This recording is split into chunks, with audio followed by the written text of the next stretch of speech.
Chariots of the Gods, the international bestseller by Eric von Däniken that shattered conventional theories about history and archaeology. Now, Sun International brings it to the screen in a startling new film. Chariots of the Gods explores von Däniken's controversial and explosive theory that beings from other galaxies visited Earth in ancient times. Did a genius from another world design the pyramids? Is there evidence of a prehistoric airfield in the Andes? And what about the giant stone faces that brood over Easter Island?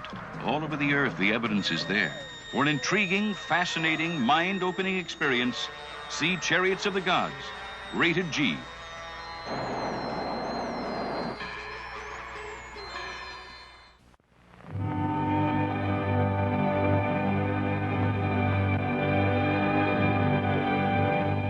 Space. An endless tapestry of stars reaching toward infinity. Scattered through its vastness are 100 billion planets on which life theoretically could exist. If only 1% of that life is intelligent, there could be 1 million civilizations out there. And of that million, it is conceivable that one discovered the secrets of space travel. It is possible that ancient astronauts went in search of life beyond their own world and found it on the planet Earth. The existence of other intelligent beings in the universe intrigues the men of tomorrow's science, the exobiologists, students of life in outer space. Dr. Harold P. Klein of NASA's Ames Research Center. The knowledge that this kind of life that we know of in this planet is not the only one will have very profound influence, whether that other life is more advanced or less advanced than we are. The very knowledge that life can originate spontaneously will have, I believe, very profound effects on the thinking of man in terms of what he is and what his role is in the universe. Now, it has been suggested by other people that maybe life on Earth was brought here by a visitor from another planet. Dr. James Lawless. While this possibility is remote, it certainly can't be excluded on the basis of the results which we have found. If ancient astronauts did land here, what effect would they have had upon early Earthmen? Perhaps they were worshipped, feared, loved. Perhaps they brought gifts, a new world of knowledge, or simply the principle of the lever. If we accept the premise that beings from another civilization visited here ages ago, then some of the mysteries of our past take on a new and startling light.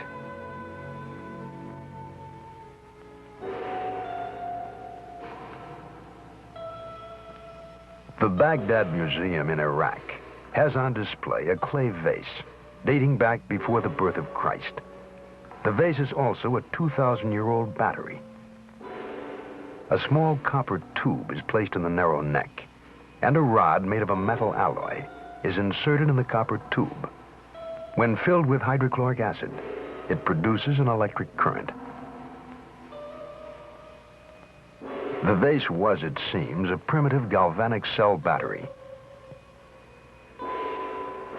Count Volta is credited with having invented the electric cell 2,500 years later. Was the secret of electricity revealed to man thousands of years ago? Is it possible that this planet Earth has been visited by travelers from outer space? Did they wander through the throbbing light years of the universe in search of other life and find it here?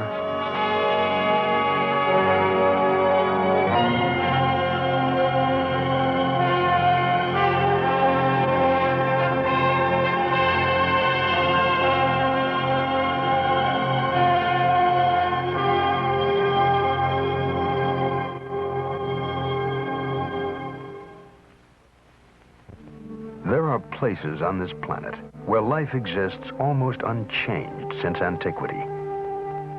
Less than 3 decades ago, machines descended from the skies to land in a remote region in the South Pacific. The primitive inhabitants were puzzled and frightened by the invasion. The visitors were light-skinned creatures who didn't hunt or fish, yet never lacked food. They came from heaven. They had to be gods. They were, in fact, American servicemen, sent to construct airfields and military installations during the Second World War. When the war was over, they went home, back into the skies. The natives began making straw and bamboo fetishes resembling airplanes. To this day, they scan the heavens day and night, watching and waiting for the return.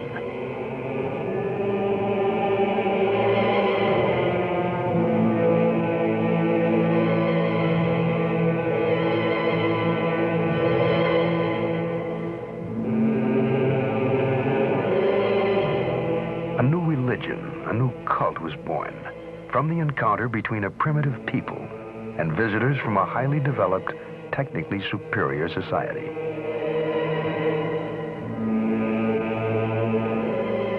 All men were at one time primitive. It is possible to imagine that our own forebears may well have reacted in the same way to visitors from outer space.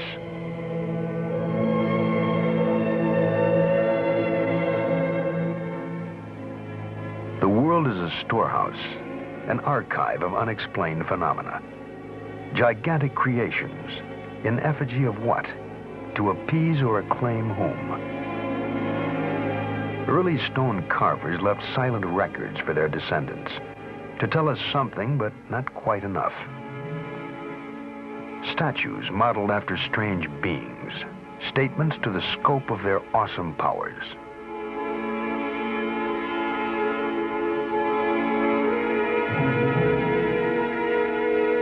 Folk legend surrounds their origin. Strange stories of gods who appeared riding across the skies in flaming chariots of light. Whole civilizations were structured around these gods. Civilizations which at one time flourished and then mysteriously disappeared. Only stone relics survive to give mute testimony to their time. Their true history has been the cause of much scientific inquiry and romantic speculation.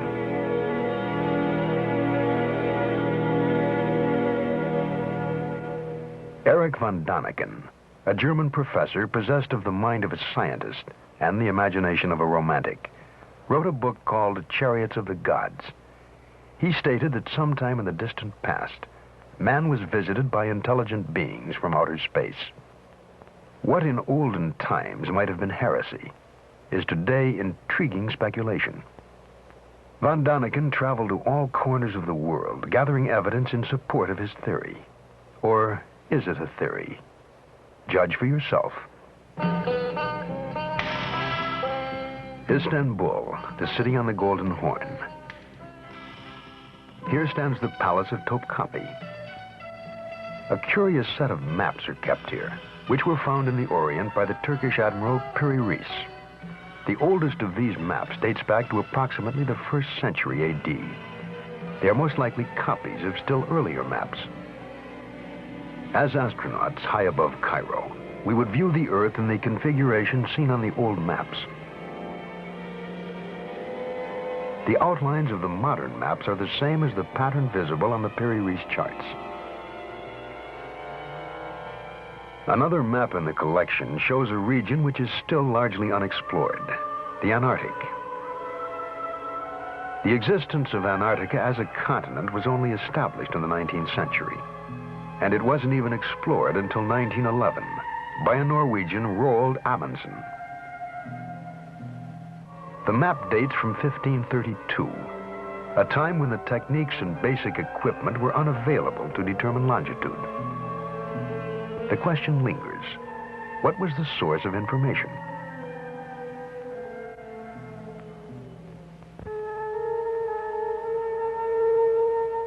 The world's first great cities might have been constructed, according to von Däniken, under the supervision of the same being who offered instruction for making the maps of Piri Reis. Teotihuacan lies on a broad, flat plain curtained by mountains in central Mexico.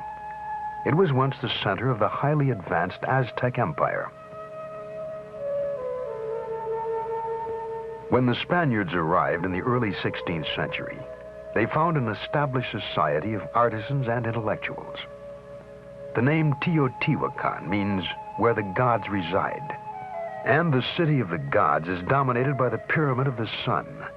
It is 216 feet high and forms a small mountain weighing 2.5 million tons. The Aztecs worshipped the sun as the source of all life. They offered human sacrifices to the sun god atop stone pyramids marked with hieroglyphics, vague symbols relating the history of an ancient people. Archaeology seeks answers to questions about man's past by digging through what he has left behind. Here they uncovered a chain of riddles which stretches across the expanse of modern Mexico. A mile to the south is the Temple of Quetzalcoatl. Legend tells us that he was a light-skinned, bearded man who came from the stars. Supposedly, he taught men law, the arts, and the cultivation of corn. The head of a great feathered serpent represents the god Quetzalcoatl. When Quetzalcoatl finished his mission on Earth, he departed to his native star, promising to come back someday. It is a pervasive part of mythology that gods fly to the stars with a pledge to return. The strain runs through all folklore.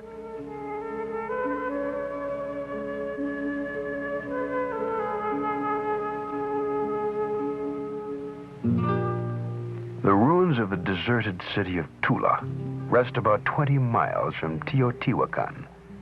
It was one of the cities supposedly linked in legend to a ladder hung in the sky. Monumental sculptures stand as silent watch over the remains, guardians of an eternal mystery. They appear to be warriors, dressed alike, wearing unusual helmets. They carry some sort of box-like unit on their chests. Perhaps they are weapons or communications equipment. Unrecognizable tools or controls are clasped in their hands.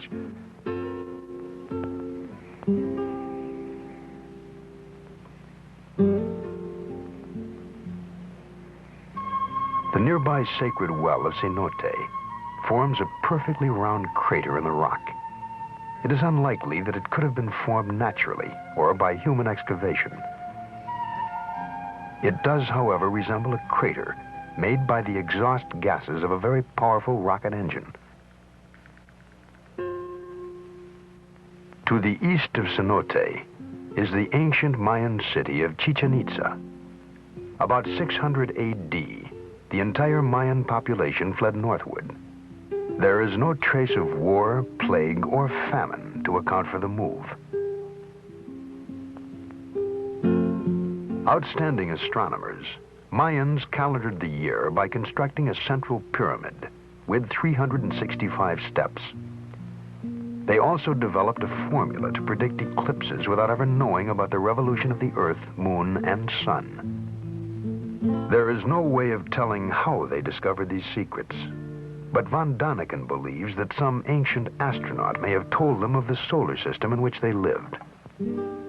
A stone relief portrays a god in a helmet with projections resembling antennae. The Mayans named their patron Kukulkan. In every 6,000 years, the Mayan calendar is off by only one day. Such was the gift of Kukulkan.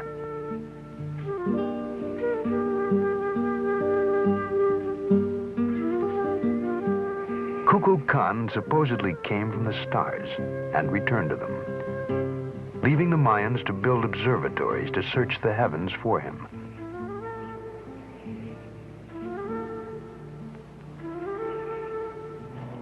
Perhaps with our modern observatories and telescopes, we are still searching for Kukulkan and Quetzalcoatl, who deserted to ancient skies. Modern science examines the heavens in search of information. Data, according to Dr. Werner von Braun, that gives us perspective on our own brief existence in the firmament. I think it is important to remember that distant stars are not only far away from us in terms of miles, but life on other planets can also be very far away from us in terms of time. The Earth is believed to be approximately 5 billion years old, and if you condense mentally these 5 billion years into 1 year, then the presence of men on this Earth would be about 1 minute out of that 1 year, and the period since man understood radio and was capable of effectively communicating with heavenly bodies outside of the Earth would only be approximately 1 second out of that year. So if you want to communicate with another heavenly body and intelligent life thereon, you have to reach that other heavenly body also at a time when these people have invented the radio and know how to operate it and to have their receivers going, so to speak. But we had no receivers going, even a mere 50 years ago. We were too busy with the steam engine and the biplane. Dr. Harold Klein. It is highly possible that advanced civilizations have in the past, or may in the present, try or have tried to contact us, to survey us, to watch us. We cannot rule that out. We have no indications of that. It may be equally possible that a really intelligent society has watched us for some time, has looked us over and decided, based on our activities, that this planet is beneath their dignity, so to speak, and is simply not worth bothering with. Quite possibly we were too backward to bother with, but we have come a long way in a short time, and we are prepared to reach out into the universe. Writer and sociologist Eric Hoffer suggests a reason for our return to space. He wrote, "I always felt that man is a stranger on this planet, a total stranger. I always played with the fancy, maybe a contagion from outer space is the seed of man. Hence our prior occupation with heaven, with the sky, with the stars, the gods, somewhere out there in outer space. It is a kind of homing impulse. We are drawn to where we came from."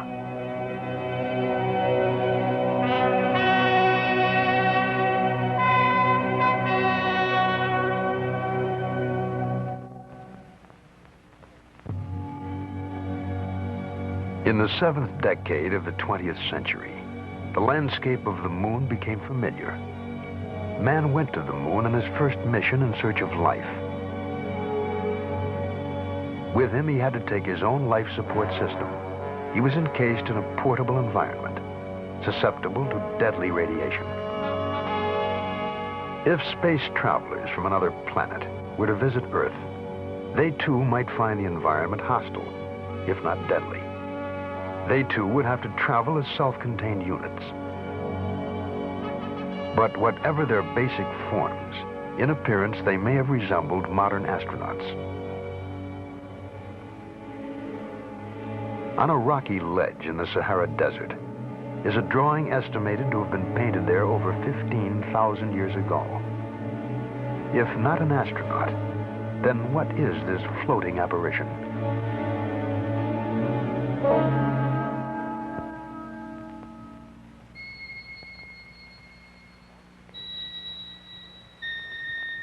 Henri Loti, the early French archaeologist, discovered the image of the 19-foot giant and called him the great god Mars.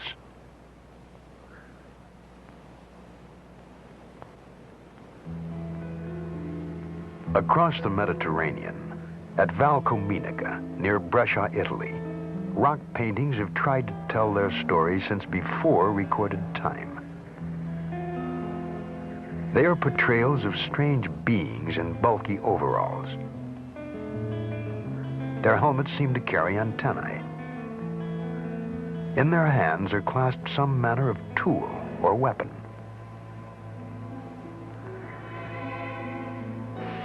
Still more evidence can be found in a 2,000-year-old rock painting found in Japan.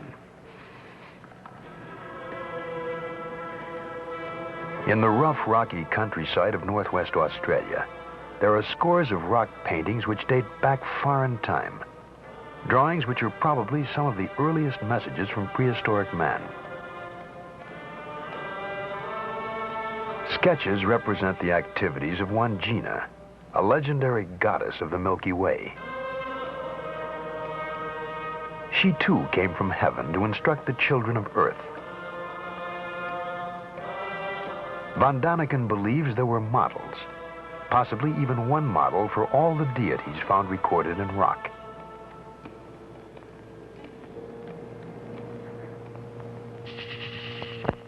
The mysteries of the past manifest themselves on all continents.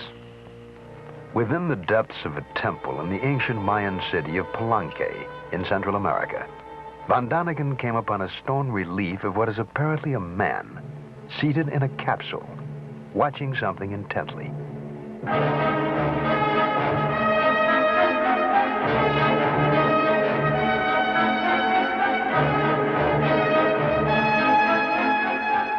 His hand seemed to be operating some undefinable controls. His foot pressing a lever. And at the rear of the capsule are jets trailing flames behind them. He seems to be dressed for the job, in trousers with a broad belt, a sort of jacket, tight-fitting at the wrists. The chair is well upholstered to absorb the shock of acceleration.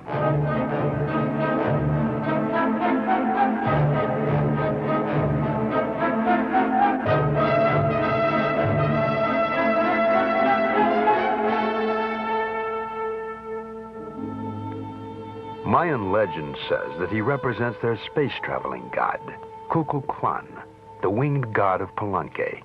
He was carved sometime in the 7th century.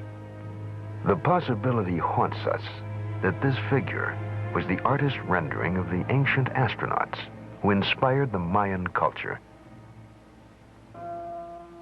The church of the monastery of Desanay was decorated with mysterious frescoes some 500 years ago. The monastery is hidden away in the peaceful countryside of southern Yugoslavia.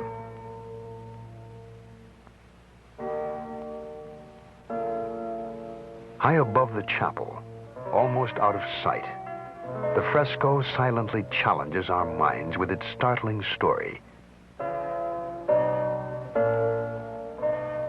It depicts what may have been the first air battle to be witnessed by man, almost 500 years before the known discovery of flight.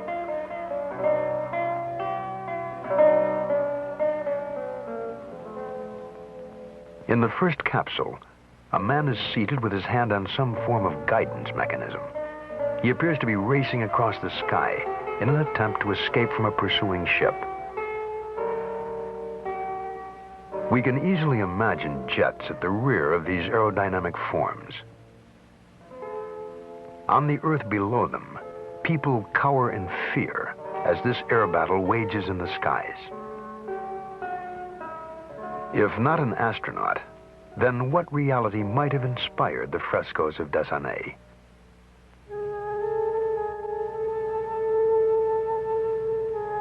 Myths, legends, legacies of ancient man have not all been lost in ambiguous reference. History is the scribe of man. There are records in cuneiform, Sanskrit, Amharic, Tibetan, and languages which have not yet even been deciphered.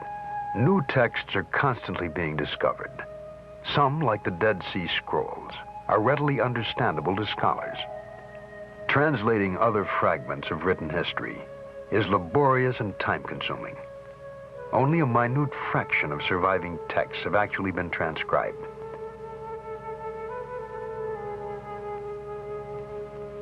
Accounts of godlike visitors abound. For example, in the books of the Tibetan Kanchur.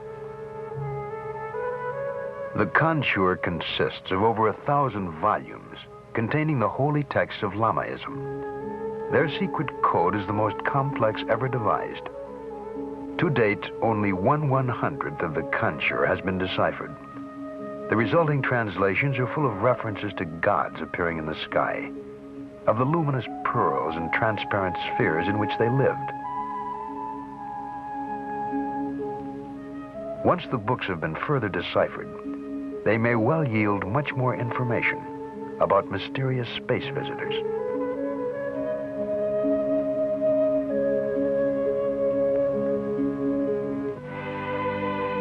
Closer to Western civilization, we have one of the world's most detailed records, the Bible. The Bible says that the Lord caused to rain upon Sodom and Gomorrah brimstone and fire. God sent his messengers to warn Lot's family of impending disaster. The angels told Lot, "Flee for your life. Do not look back. Flee to the hills lest you be consumed." The messengers were insistent that he leave the city immediately. Von Daniken wondered if they had foreknowledge of an impending cataclysmic explosion.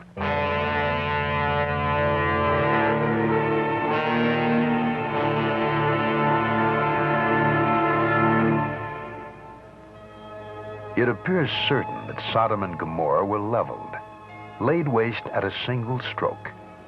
All traces of the communities have disappeared. So complete was the destruction. The report of the catastrophe ends. Then he looked down and beheld, and lo, the land went up like the smoke of a furnace.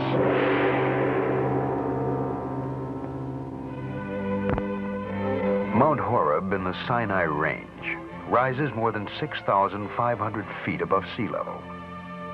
Here Moses received the Ten Commandments. Here, too, he was given the blueprints for the Ark of the Covenant.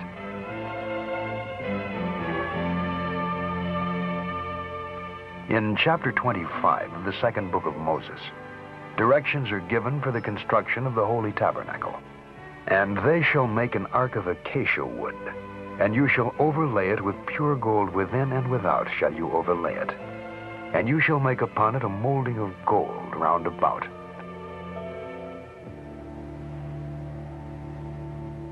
Moses was to provide special shoes and clothing, which would properly insulate his workmen.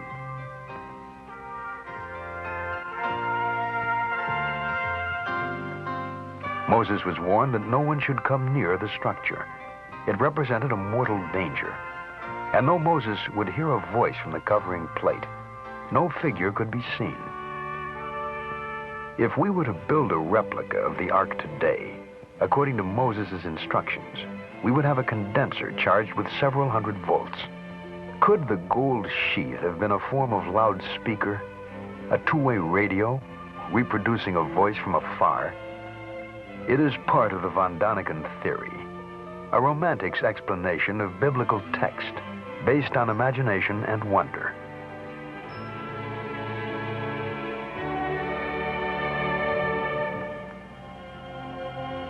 In the fragmentary histories from the Bible to the scripts of Babylon, there are tantalizing views of Earth, seen from the distance, seen from space, seen by whom? Was it the vision of ancient astronauts communicated to the primitive population of a still young planet Earth?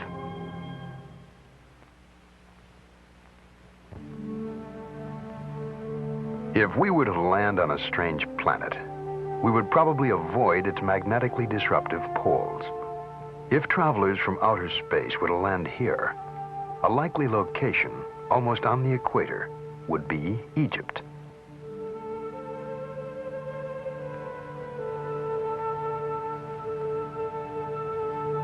The pyramids, eternal mysteries in themselves, provide additional evidence to support the premise that Earth was visited by ancient astronauts.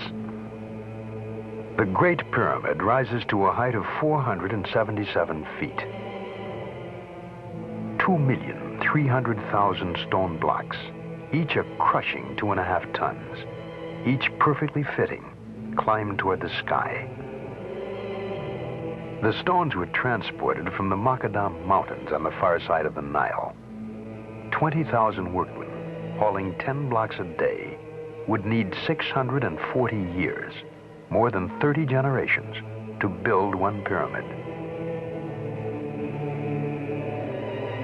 To some, the massive structures were not designed as tombs for the pharaohs, but are in reality vast astronomical calculators.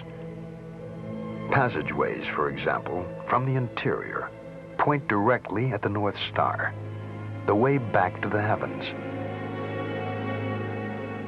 If we multiply the height of the pyramid by 1 billion, it equals almost exactly the distance from the Earth to the Sun. At the end of the 16th century, the Dutch mathematician Ludolf arrived at the figure pi, by which one can determine the circumference of a circle. If we divide the perimeter of the base of the pyramid by twice the height, we get exactly the figure pi, which Ludolf only found 4,000 years later. All the evidence leads von Daniken to conclude that the pyramid is linked to the arrival of visitors from outer space, and that they may have used it as a marking place, a map reference for navigation.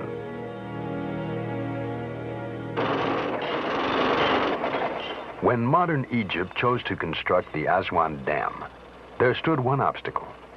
The flooding would submerge the 3,000-year-old temple of Abu Simbel. Over 100 nations answered UNESCO's plea to save the monument. Latest equipment and engineering techniques were used. Still, it took 3 years to accomplish. Because centuries were needed for the original builders to create the temples, it is probable they honor no single pharaoh. They stand, however, in tribute to the gods of the sun, the center of Egyptian religions, and to those who return from earth to the skies.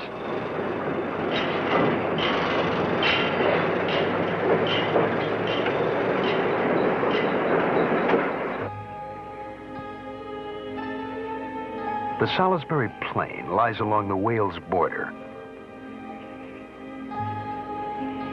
A large mound rises ominously from the level expanse. The legend surrounding it suggests that it was a place of burial, not unlike the pyramids of Egypt. Close by stands Stonehenge, rock formations strewn about like so many toy blocks. It is believed to have been built 2,000 years ago. According to legend, Merlin, the magician of King Arthur's court, transported the huge slabs by magical incantations from what is now Scotland. Recent studies have employed computers to measure the distances and placements of the stones. These findings prove to some extent that Stonehenge served as a giant calendar and observatory. By visually lining up specific points, an almost exact calculation can be made as to the movement of the stars and planets. Even with computers, it has taken us years to arrive at these figures. 2,000 years ago, this area of England was inhabited only by primitive tribal people. Some still believe that Stonehenge is a temple built by the ancient Druids, the priests of the pagan Celts, and was the site of witches' conclaves and human sacrifice. The Druids still exist and continue to conduct their religious services on this site. It has been suggested that the Druids may not have built this place, but simply taken it over as their shrine. If so, then there is no trace of who might have built and left it behind. Tribes that vanished, whole civilizations that disappeared. It has happened too many times to be coincidence.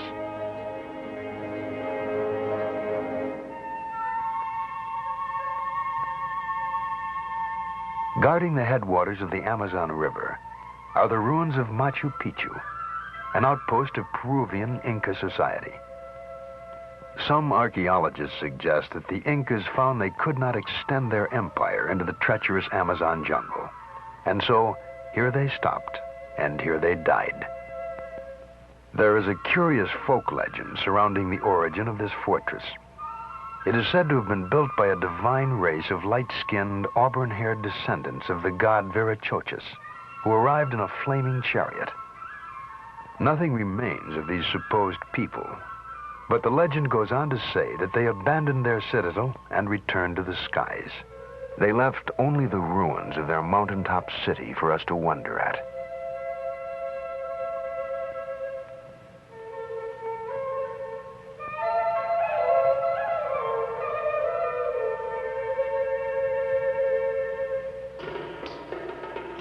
The construction of defensive citadels was common to many tribal communities.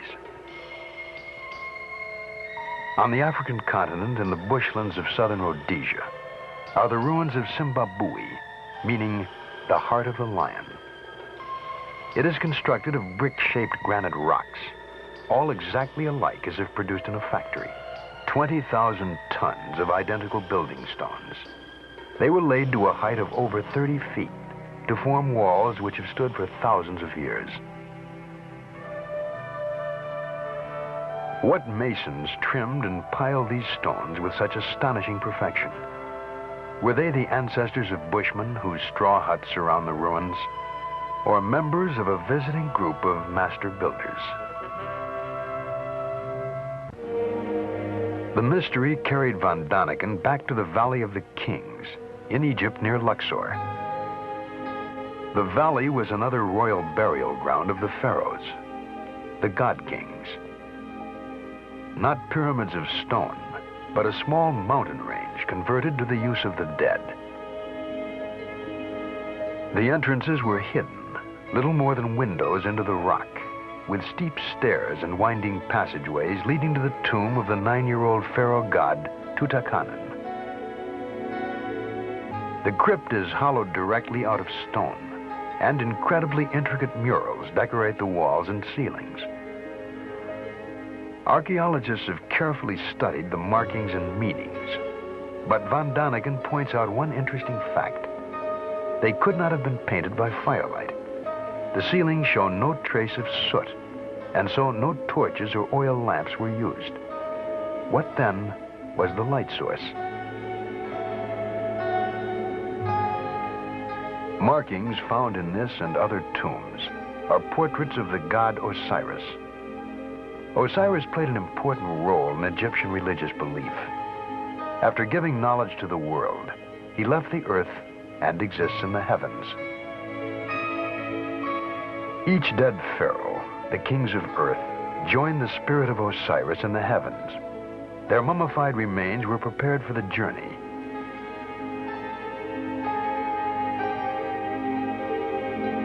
In the golden armor casing, whom were they imitating?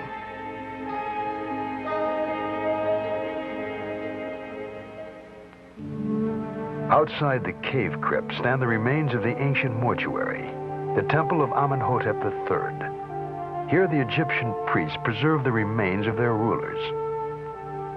We will never know the origins of the science of mummification. Perhaps it was an imitation of a physical conservation method used by extraterrestrial visitors. The secrets died along with the mortuary during the great earthquake in the year 27 BC.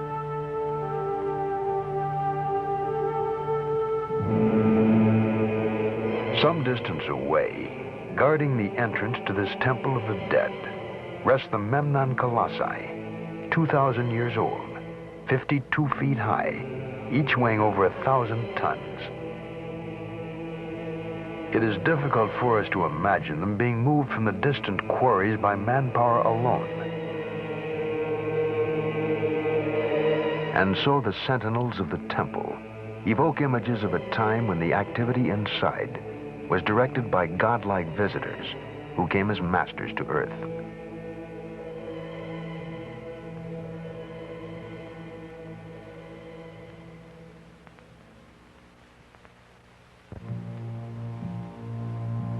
The Sphinx, symbol of the riddle, the eternal enigma.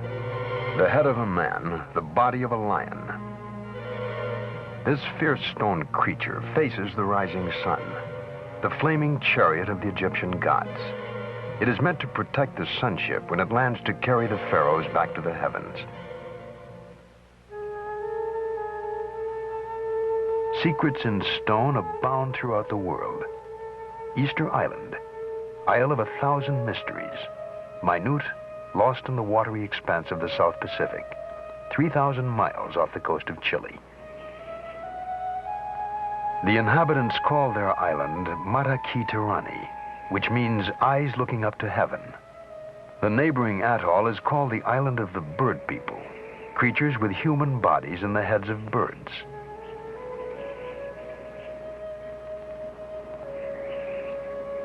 Von Daniken suggests that these bird heads could also be helmets equipped with a type of mask. The island's ancient legends tell of flying people who arrived amidst fire and thundering noise. The landscape is dominated by volcanic cratered lakes.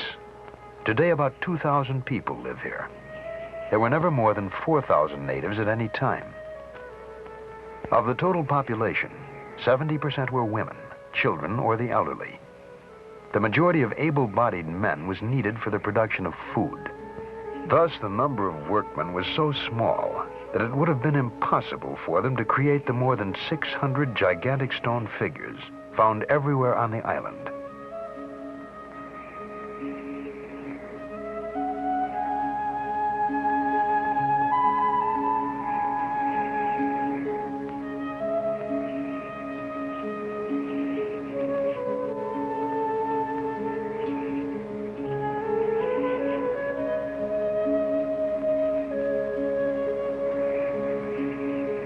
Many of the stone gods stand 65 feet high and weigh nearly 400 tons.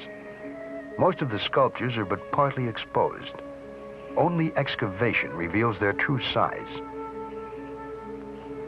The figures are all the same, an unusual type of human wearing the same haughty, taciturn expression.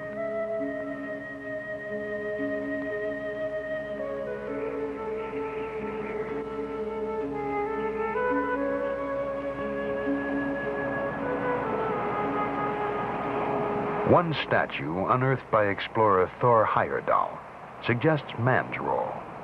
Unlike the others, it has a rounded head and is kneeling.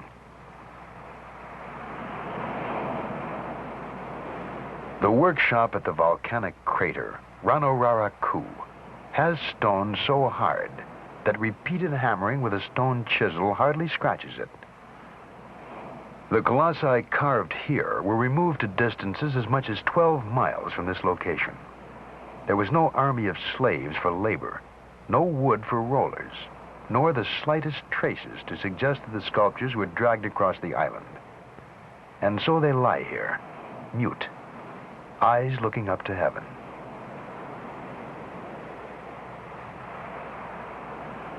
Easter Island might have been the key to many mysteries.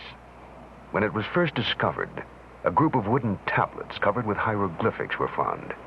But zealous missionaries burned them, sealing the secrets of the monoliths. So we must look elsewhere for explanations.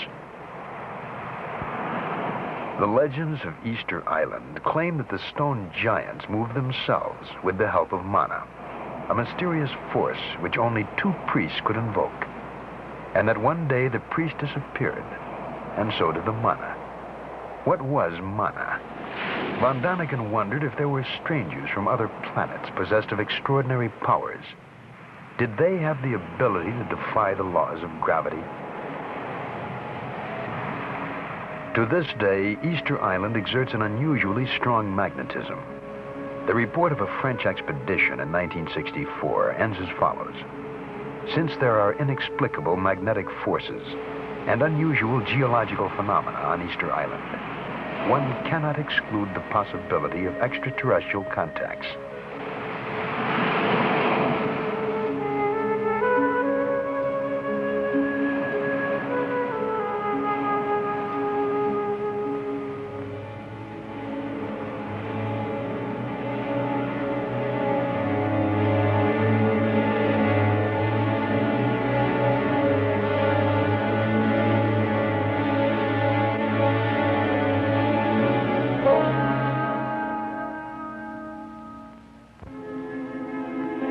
Almost on a direct line from Easter Island is the Bay of Pisco, along the coast of southern Peru.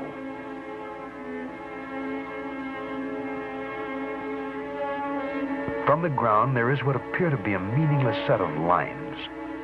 But from a high altitude, they form a trident 300 feet long, pointing the way inland. Pointing the way to what?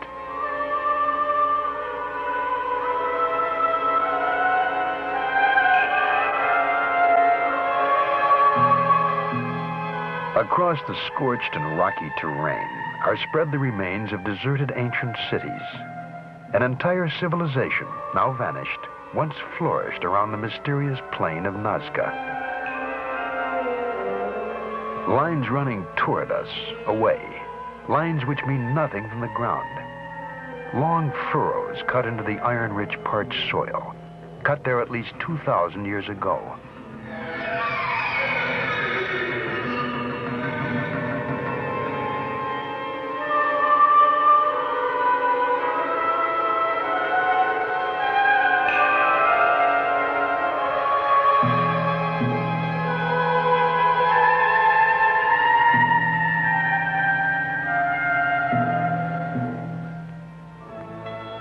From a great height, from an aircraft, for instance, the lines fall into focus. We see a spider, an eagle,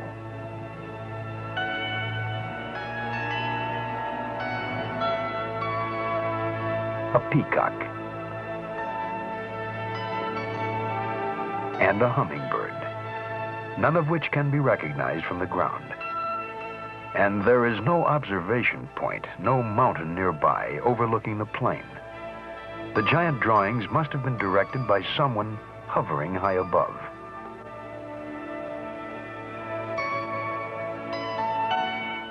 Straight as arrows, one huge geometric puzzle. Some lines parallel, some intersecting, starting nowhere and ending nowhere.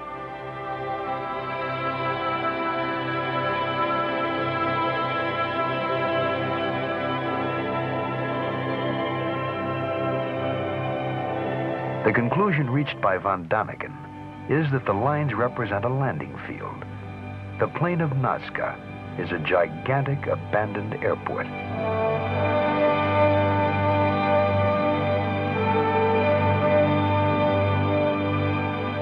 Landing strips, roads, and flattened beds that resemble rocket launch ramps were cut into the plateau.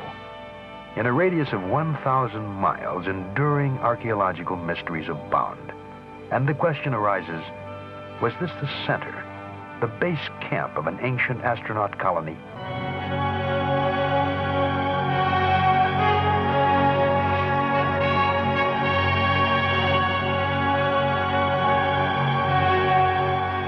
Around the world, we have seen carvings in Japan, Egypt, Australia, Yugoslavia, and all bear a striking resemblance to the carvings at Nazca.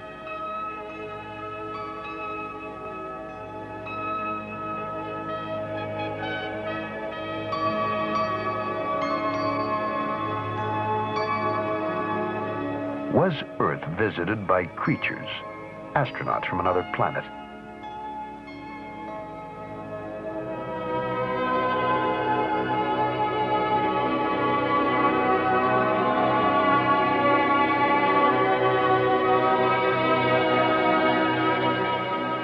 We have only fragments, but look up into the sky some clear starlit night and allow yourself the freedom to wonder.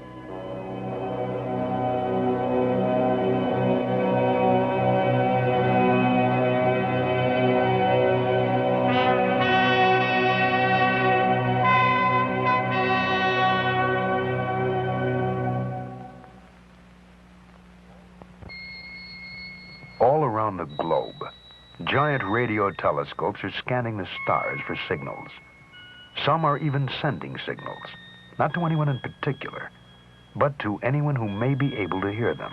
By some incredible coincidence, perhaps we will establish a dialogue with an extraterrestrial community, even if that conversation is only a matter of meaningless blips and dots. NASA recently launched an aluminum greeting card into space, addressed in effect to whom it may concern. Etched on the plaque are the nude figures of a man and a woman, 2-digit computer code numbers, and a diagram showing Earth's location within the 9 planets of our solar system. A message to whatever intelligent life there may be in the universe. Hello from Earth to some wandering ancient astronaut. NASA is especially interested in the possibility of life on the planet Mars. The Jet Propulsion Laboratory in Pasadena, California, has had a direct line to Mars via the Mariner 9 spacecraft, which has been taking extensive photographs as it orbits the red planet. Mars is a world significantly like the Earth in terms of atmosphere, temperature, and gravity. It is also the closest and easiest to explore in depth.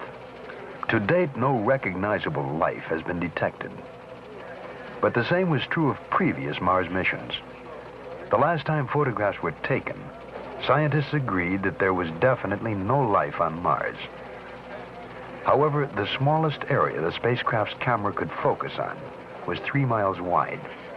Therefore, the only things we might have missed are a couple of mile-long elephants. Dr. Carl Sagan is one of the directors of the Mariner mission exploring Mars, and he has a special interest in the possibilities of intelligent life in the universe. The question arises, might there have been a visit to the Earth in historical times? There are popular books on this subject. It's an idea which people find exciting. It's a kind of scientific justification of theological belief which people would rather believe in any case. It's kind of modern dress for old-time religion. Well, what about that? Is that possible or not? I can only say that you can't exclude the possibility, but there's not a smidgen of evidence that is compelling.